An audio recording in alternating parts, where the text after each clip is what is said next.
Good morning. It is Monday, January 31st, and it is good to be with you today to start our week off together.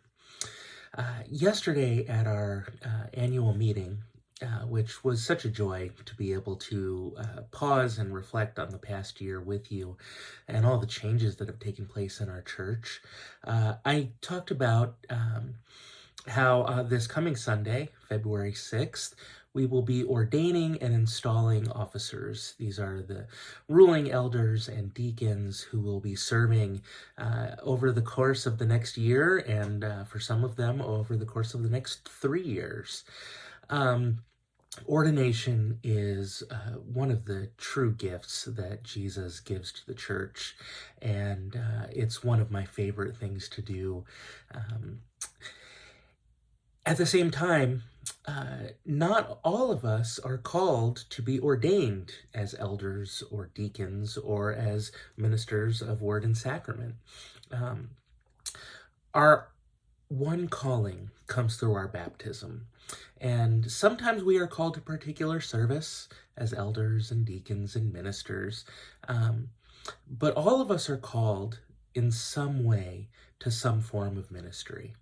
One of the lectionary readings for yesterday was from Jeremiah chapter 1, where Jeremiah reflects on being called by God even before he was born.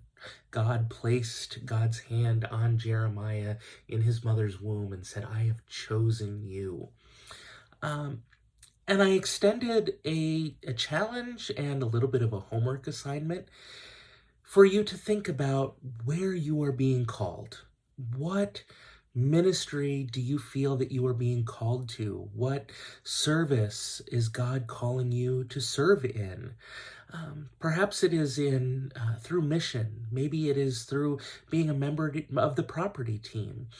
Maybe it is serving on the worship and congregational life team. There are so many ways to serve.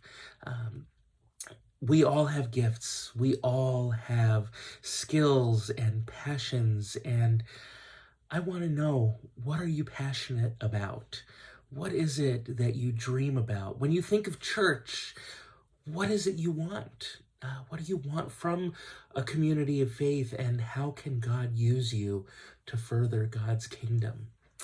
There are so many ways to serve, and I would encourage you to be thinking and praying over how you can step into a role in our congregation. If you are already serving, how might that call be changing?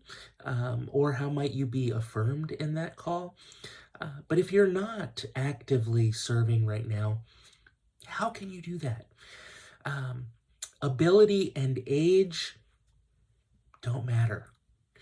We can all do something. We can all serve in some way, even if it is just committing to praying for the people of our church and our community. Prayer is pretty powerful. So that is my encouragement for you today and this week. And I would encourage you to just pray over that and think about that. And if you have any ideas that might seem off the wall, or you don't know if they quite fit in, come talk to me. I think that we can find a way to make it happen. I hope that you have a wonderful day. Enjoy the sun that's shining, and stay warm. And I'll talk to you soon. Bye-bye.